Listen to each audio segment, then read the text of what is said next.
இந்த கோவிலுக்கு எல்லாரும் வந்துகிட்டு இருக்காங்க. ஆனால் இன்னமும் ஒரு 12 வருஷமா இம்ப்ரூவ்மெண்ட்டே கிடையாது.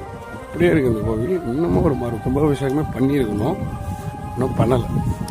சிவன் கோவில் எல்லாரும் வந்து இருக்குன்னு சொல்லிடலாம். ஆனால் அங்கே எப்படி இருந்துச்சு அப்புறம் இப்படி மாறிச்சுன்றது தான் தெரியாதுன்னு நினைக்கிறேன். இல்லை, சிவன் கோயிலில் அதிகமான சிலைகள் வந்து செதுக்கப்பட்ட நிலையில் சுற்றி இருக்கிற எல்லாத்தையும் பிரதிஷ்டிப்பாங்க. ஆனால் இந்த ஊருக்கு சொந்தமான சிலையில் ஒன்று இந்த நாகேந்திரன் தெய்வம். இது ஏரிக்கரை ஓரங்களில் இது எந்த நேர்கோட்டில் இங்கே பிரதிஷ்டி பண்ணியிருக்காங்களோ அதே நேர்கோட்டில் ஏரிக்கரை பின்னால் அந்த சிலை இருந்ததாக சொல்லியிருக்காங்க. எடுத்துகிட்டு வந்து வச்சு இன்னும் ஒரு 13 வருஷம் ஆகுது.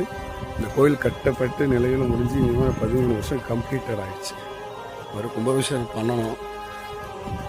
ஆனாலும் இந்த சிவன் கோவில் வந்து பார்த்திங்கன்னா பேசப்படுற விஷயங்கள் ஒன்றுன்னா, இந்த சிவனும் நந்தியும் இங்கே இருந்துச்சு.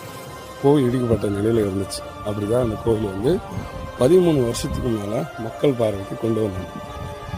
நம்ம சுற்றிட்டு வர அந்த நவகிரகங்கள் எல்லாமே செய்யப்பட்டது. ஆனால் இந்த கோவில் எங்கே இருக்கோ அதே போல் இடிஞ்ச நிலையில் ஹைட்டு கொஞ்சம் கம்மியாக இருந்துச்சு. உள்ள சிவலிங்கம் இருந்தது. இந்த சிவலிங்கம் உள்ள எந்தவித பாதிப்பும் இல்லாமல் அந்த சிவலிங்கத்துக்கு பின்னால் பாம்பெலாம் இருந்துச்சு. அதெல்லாம் ஒரு கதை. அதுக்கப்புறம் அந்த சிவலிங்கமும் உடையப்பட்ட நிலையில் இருந்த பச்சைக்கல் நந்தி